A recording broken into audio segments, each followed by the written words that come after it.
আমি এত যে তোমায় ভালোবেসেছি, তবু মনে হয় এ যেন গো কিছু নয়।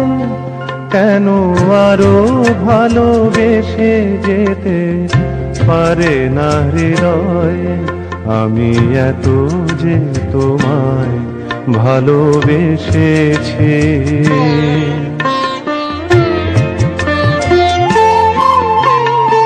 তোমার কাজল চোখে যে গভীর ছায়া কেঁপে ওঠে, ও তোমার আধারে ওগো যে হাসির মধু মায়া ফোটে, ও তারা এই অভিমান বোঝে না।